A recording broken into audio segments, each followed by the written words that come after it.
Hello, I am Bernie Hayes. Today's guest is Dr. Christi Griffin. She's an author, an attorney, and a civil rights activist. Today on The Bernie Hayes Show.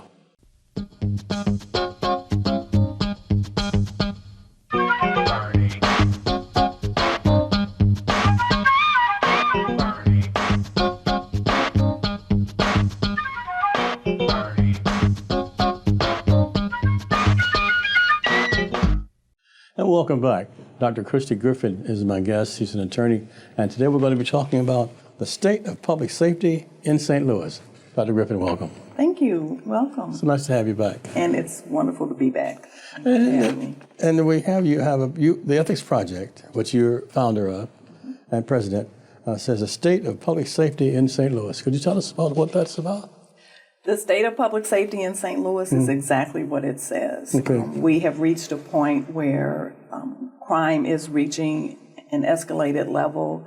We're seeing reckless driving, and we're actually seeing people express the frustration with lack of opportunity and the oppression that has been taking place and over-incarceration that is beginning to now show itself in the form of additional crime, in the gun violence because of the lack of legislation and control over the availability of guns. The fallout from having people incarcerated over generations and families torn apart. Sure. And so we're beginning to see that.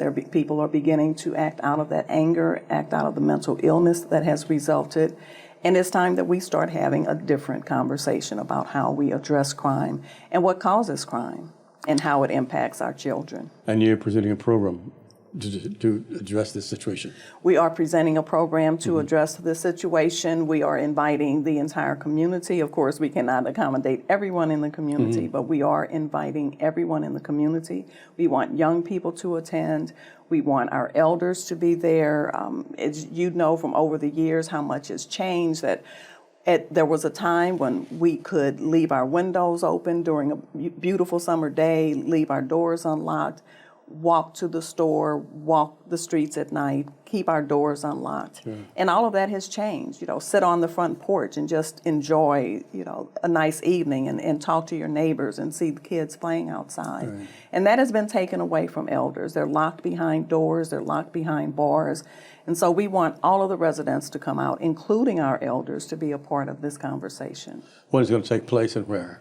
It is going to be at Harris-Stowe State University in the Dwan J. Womack Auditorium, and that will be on June 3rd from 10 a.m. to 2 p.m. Is there a charge for this? There is no charge for this. We do ask people to register so that we are prepared for the various accommodations that we need to make. The availability of seating in the auditorium. We will have breakout strategy sessions. People will have an actual voice in this summit. They will be able to ask questions. They'll be able to give their perceptions of crime and what they've experienced, and to question the panelists and the strategy session facilitators that will actually work with them during the breakout sessions. I have one of the flyers here, and it's a very impressive group that you have gathered here. Could you name some of the people who are involved? Yes, I am very grateful to the number of people who have said yes. Everyone that was invited wanted to participate. It's a very popular weekend all over the country, and Sure. so there are many, many people, including the mayor and the chief of police, who will be traveling and will be out of town. Okay. They have both appointed people to be there on their behalf. The mayor has asked Wilford Pinckney, who is the new director of the new Office of Violence Prevention for the City of St. Louis. He will be one of the panelists and one of the facilitators for the breakout session on violence and the trauma that it causes. And then Major Cousins will be there on behalf of the police department to talk about the state of crime from their perspective and how they are addressing crime. We are beginning to see a slight decrease in the amount of crime, particularly the violent crimes. And so we want to continue to go in the direction and improve on those statistics. We also have Dr. Merrick Seymour, who is the Dean of the School of Education at Harris-Stowe University. the new CEO of Affinia Healthcare, Dr. Kendra Holmes. Right. Just, a number of people who have responded to the call and will be there. I see the president of Harris-Stowe State University there also. Yes. Tony Yes. History making, new president, the first woman to be president of Harris-Stowe State University. She will be there. She will have opening remarks and a welcome to the university. So, we're very excited about what will take place this day. So many people. And the ethics project itself, you're so busy, Dr. Griffin. You founded the ethics project. You authored the book. I think we can show the book now. It's called Incarcerations in Black and White, the subjugation of Black America. Tell us about the book first for those who have not read it. What's your inspiration of it and how's it doing? The inspiration is actually, unfortunately, the lack of ethics that we have within our legal system. This starts from the top and filters down throughout the system that has resulted in a mass incarceration, particularly of people of color, and actually of lower income whites as well. Incarcerations have increased by over 500%, particularly since the introduction of private prisons. And even though we don't have private prisons in the state of Missouri, they're still profit making. The people who build the prisons, who service the prisons. And so the book is to bring to the attention of people that we are spending billions and billions of dollars every single year to tear apart families, to leave children without a parent, and often over nonviolent crimes, and what someone else deems to be a crime, and what it is actually doing to our community and to our children. Sure. On the June 3rd program, I see that Wesley Bell, the county prosecutor, is also will be a guest. Absolutely. What do you hope all these law enforcement people and psychologists and health providers will add to your state of public safety in St. Louis? So there are many aspects to the state where we are with crime right now. There is the mental health aspect, and we're seeing a dramatic increase of mental health issues throughout our entire community, particularly after COVID and after people have been confined for over 2 years who have gone through a lot of economic stress as well. And so, that's one of the reasons for having Dr. Margaret Robinson, who is a psychologist, to address those type of mental strains that people have faced, what children are facing in the classroom and in their personal lives. Again, having been confined, having been away from their playmates for 2 years, having been separated from the educational structure that they were accustomed to. And so all of the people who have been invited are there to look at the various aspects that impact crime. Unfortunately, after many, many efforts to get someone to represent the media and talk about how the media impacts crime, we were not able to get anyone to commit. And that's a very serious area, because the way crime is represented in the media, the way it's talked about in the media, helps shape our view and the way we address the types of issues that we're facing. And so it was one of the areas that I really, really wanted to address, but unfortunately, no one would step up to the plate. Any particular neighborhood or community that you're going to be concentrating on? Absolutely not. There is no particular neighborhood anymore. We are all subject to criminality, particularly with the reckless driving now. We have seen so many very severe accidents recently. There was a near fatal accident just this past week involving several cars. And this is something that is taking place all over St. Louis. There are higher crime areas, but one of them happens to be the Central West End. So someone might think that a higher income neighborhood like the Central West End is a safer neighborhood, where in fact it's actually one of the higher crime neighborhoods, apparently because individuals think that there's greater opportunity in that particular area. So no, we're not focused on any place. We want people from St. Louis County to be there, from St. Louis City, from downtown, where over 500 businesses have left downtown since 2019. I know there's been a concentration of crime in the downtown area. We're talking to Dr. Christi Griffin. She's an attorney, she's an author, she's so much more. She's the Ethics Project founder. and they're talking about the state of public safety in St. Louis on June 3rd at Harris-Stowe State University, but she is actually the organizer of it. And we'll be right back with Dr. Christi Griffin after this. Will you help New Life Evangelistic Center get back into 1411 Locust Street? Your tax-deductible gifts are urgently needed at this particular time, and there's many different ways that we're working to get back in that facility. One of the ways is to continue to inform the community through the Bernie Hayes Show and other programs. And if you haven't supported the Bernie Hayes Show and the work of New Life Evangelistic Center, please do it now. It's urgently needed. Your gifts are deeply appreciated. So many homeless people are waiting to get back into 1411 Locust, and so many others need the direct help that New Life is trying to provide at this time, but it's facing some real financial needs, and that's why your gift is very, very important. And to express our thankfulness for all of you that are sharing your gifts, we want to send you this special Bernie Hayes cup. It's my wife's favorite drinking cup. She loves to drink out of this cup, and this is actually the only coffee cup she wants to use is the Bernie Hayes cup. There's something very special about this cup, and we'll send it to each one of you that share a gift of $25 or more with the New Life Evangelistic Center and ask for your Bernie Hayes cup. It's P.O. Box 473, St. Louis, Missouri, that's 63166. Your gift will not only help us get back into the 1411 Locust building, but will help our first responders that are on the streets, the first responders that we have out there day after day, night after night. It will help keep our women and children in our safe houses, continue to keep our training programs open, our worldwide mission work, whether it's in India, Haiti, Africa, so many different things the New Life Evangelistic Center is doing. In addition to NLEC-TV, tell your family and friends about it. Put it on your phone. Put on your get that phone app on all your friends' phones so that they can all see the Bernie Hayes Show or go to 24.2. It's your prayers and gifts that make all of this possible. I thank God for those of you who continue to pray for the reopening of 1411 Locust and the work of New Life Evangelistic Center. There's so many obstacles we're facing as we try to help the homeless, but we're going to continue to give it to God. We're going to continue to pray. We're going to continue to work, but we need you to partner with us. So again, it's New Life Evangelistic Center, P.O. Box 473, St. Louis, Missouri, that's 63166. I thank God for each one of you that are praying, caring, and sharing. Well, welcome back. I'm Bernie Hayes. My guest is Dr. Christi Griffin. And Dr. Griffin, you were mentioning that young adults is on your mind in this particular forum and also in crime itself. Tell us about that.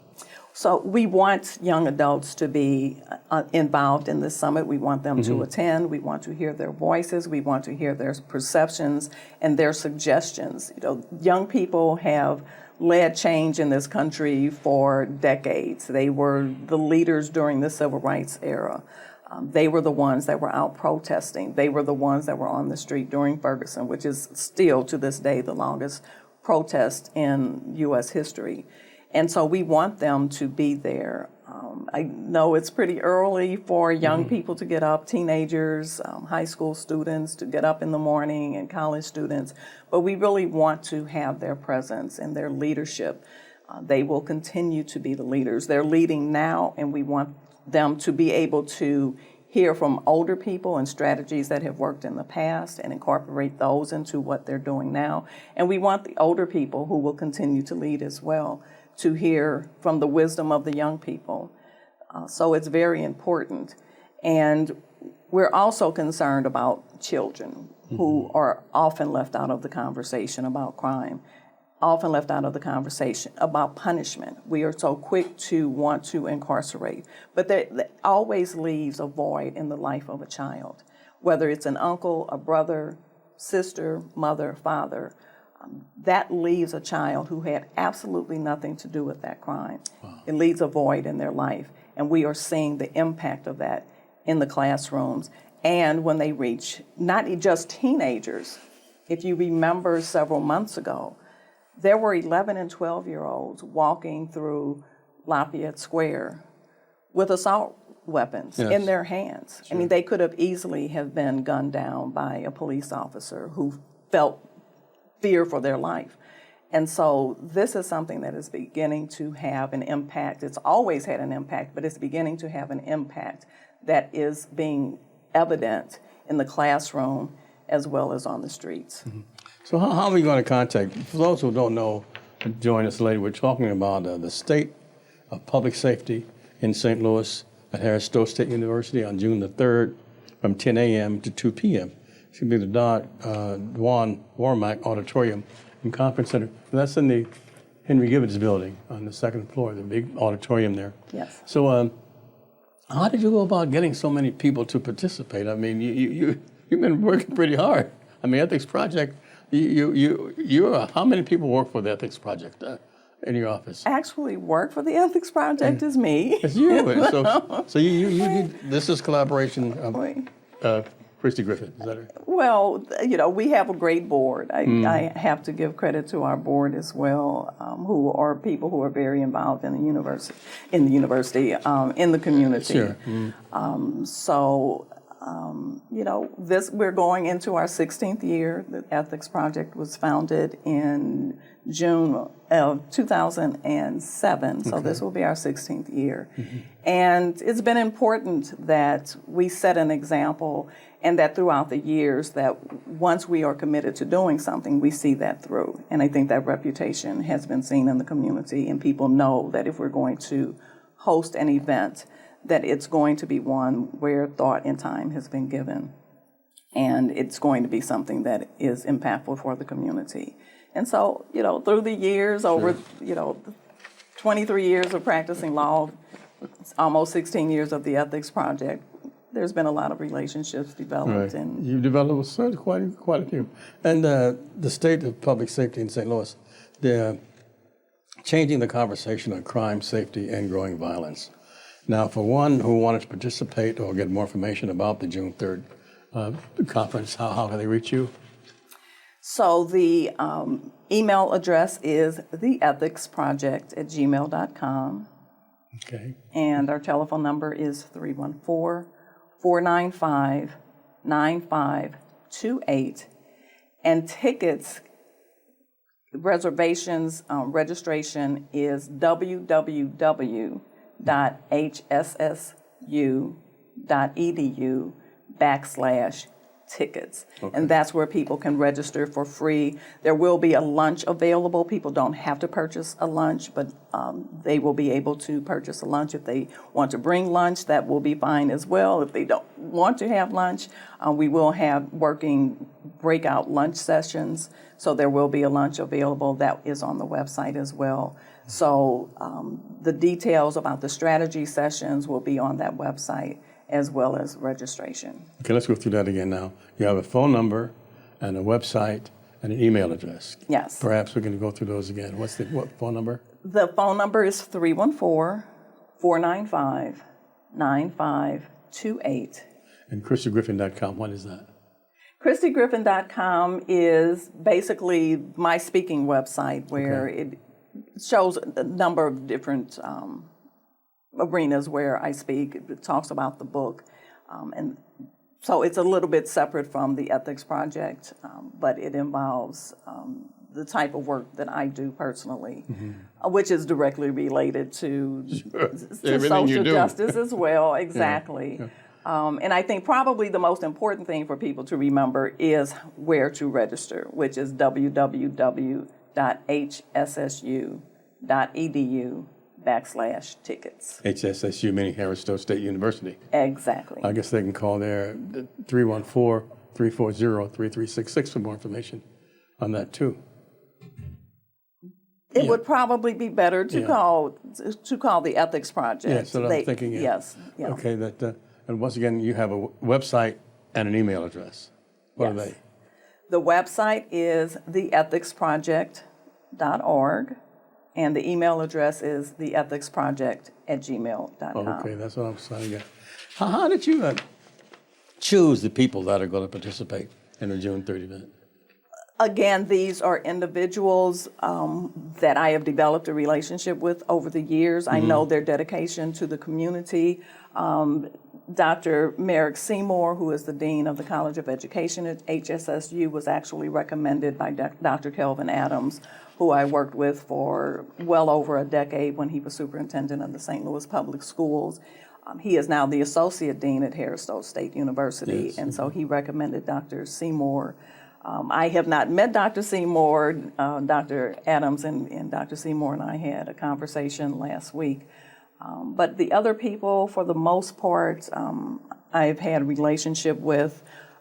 Again, the new St. Louis Police Chief, Chief Tracy, is going to be out of town, and so he chose major cousins to stand in for him. We have not met as well. We have talked also. But for the most part, with Senator Williams, I've done a number of things with him. He's always been very responsive to the request to participate in things of this nature. Alan Moore, many people may know him as the son of his Nesby Moore, who has been involved in economic development in St. Louis for many, many years. And then, of course, Wesley Bell. Dr. Robinson is one of my board members. I actually met her the first time I spoke at Christ the King Church on the Tuesday after Michael Brown was killed. And we have done many, many things together in the past. She's an exceptional psychologist and speaker. So, you know, many of the people here are those who I know have these particular skills in the area where they will be speaking and facilitating a session. It's June 3rd from 10 a.m. to 2 p.m. at Harris-Stowe State University in the Duane Warmack Auditorium. That's in the Henry Gibbons building at 3026 Leclerc. And we'll be back with Dr. Christi Griffin after this. It takes many partners to operate New Life Evangelistic Center. We're a large ministry operating and serving so many people all throughout Missouri. And so we appreciate so much Bernie Hayes and his many years of dedicated service to people who are experiencing homelessness all throughout Missouri. But we need people like you to partner with Bernie Hayes and with New Life Evangelistic Center to make a real impact in the lives of people who are hurting now. In a very practical way, you are being the hands and feet of Christ in the streets of St. Louis and Springfield, Missouri, and beyond.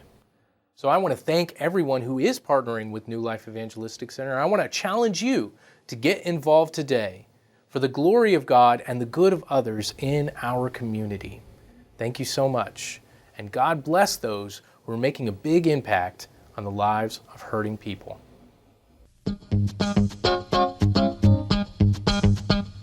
Today's subject, Thurgood Marshall. Born in Maryland in 1908.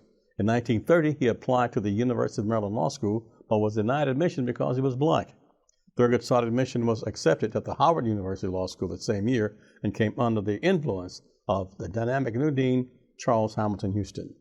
Paramount in Houston's outlook was a need to overturn the 1898 Supreme Court ruling, Plessy versus Ferguson, which established the legal doctrine called separate but equal. Thurgood Marshall later became the chief counsel for the National Association for the Advancement of Colored People. After amassing an impressive record of Supreme Court challenges to state-sponsored discrimination, including the landmark Brown versus Board of Education decision in 1954, President John F. Kennedy appointed Thurgood Marshall to the U.S. Court of Appeals for the 2nd District. On June 13, 1967, President Lyndon B. Johnson nominated Thurgood Marshall to fill the seat of retiring U.S. Supreme Court Justice Tom Clark. Marshall served on the court until his death, January 24, 1993. These are very difficult times and so many people are giving up. I want you to experience hope in the midst of God's cathedral of creation. And that's why I have a free book that I want to send you. It said hope can begin to flow in your life. And you'll be encouraged to go out in the middle of creation and hear the birds and the trees and all of creation speak hope to you. Now I'll send this to you absolutely free of charge. All you have to do is just write me Larry Rice at P.O. Box 473, St. Louis, Missouri. That's 63166. Or you can call 314-421-302 and request your free copy of Experiencing Hope in God's Creation. We need hope right now. And hope is just right there ready to fill you. You may be in a dark, dirty, lonely place at this moment. I have a whole chapter on that, how seeds are planted there and how they sprout. That and much more right here. Just write me at P.O. Box 473, St. Louis, Missouri. That's 63166, and receive your free copy. And welcome back. My guest is Dr. Christi Griffin. She's an attorney and she's an author, and she's an activist and so many other things. And she's the founder of the Ethics Project here in St. Louis, Missouri, in the St. Louis area. The Ethics Project itself. Once again, Dr. Griffin, just tell us why you formed the Ethics Project. I formed the Ethics Project, again, because of the experience that I had within the legal system, where I made extraordinary efforts ethically and very successfully to defend my clients against a large law firm who was representing an individual who was trying to force my clients unlawfully into a foreclosure so that he could purchase her house. And it would have had devastating impacts on her. And so I made extraordinary efforts to successfully defend that client. And the way the system works, there's a payback.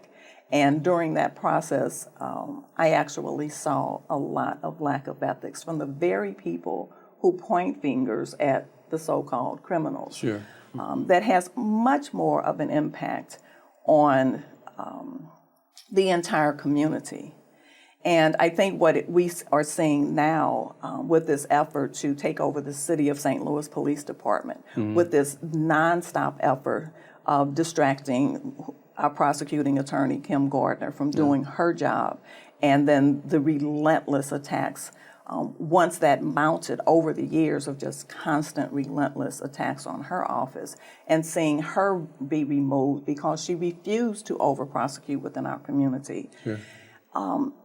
And then there is also an effort of penalizing Black attorneys disproportionately, as we are in very many other punitive arenas. Right. And so there is a disproportionate number of African American attorneys who are having their law licenses suspended and actually removed in some instances.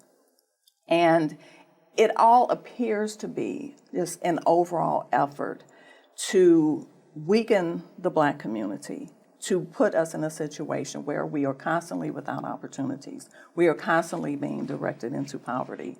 We are constantly seeing our neighborhoods, as a result of mass incarceration, as a result of that lack of opportunities, our neighborhoods literally just crumbling, physically crumbling, and families torn apart, as we have been historically, from the time people were taken from Africa and families destroyed there and brought here to America to be enslaved and then torn apart within that system as well, sent to different plantations. We see that exact same dynamic occurring with our criminal justice system, where you are taking fathers out of the home, mothers out of the home, grandparents out of the home, children out of the home, and placed into these punitive systems that are just generating billions and billions of dollars. And so it's just so imperative that we begin to start taking some different actions to impart some changes. And that was the reason why I started the Ethics Project, sure, because we have to start at the top. So tell us once again about June 3rd and how they can reach you and become involved. So the State of Public Safety in St. Louis, changing the conversation on crime, safety, and growing violence will take place on June 3rd at Harris-Stowe State University. We will actually be throughout the building. The first part of the session will take place in the Dwan J. Warmick auditorium, and then we will be breaking out into individual sessions. People will be able to elect the session that they want to attend. We'll break out where you'll be able to have more of your voice heard within those smaller sessions. And as you have seen from the flyer, we just have a stellar panel of individuals who have been committed to the community for decades and who will be able to share their wisdom and answer their questions. Dr. Christi Griffin, always a pleasure. Thank so you. much knowledge, so much involvement, and so much caring from you. Thank you so very, very much for being our guest. Thank you for having me. And thanking each and every one of you for being with us too and supporting Dr. Larry Rice and the New Life Evangelistic Center. We're 2428 Woodson Road at Overland, Missouri. And Reverend Rice has been here for more than 50 years providing services for those in need. I'm Bernie Hayes. Have a great day. Take care of yourself and please take care of others. Have a great day.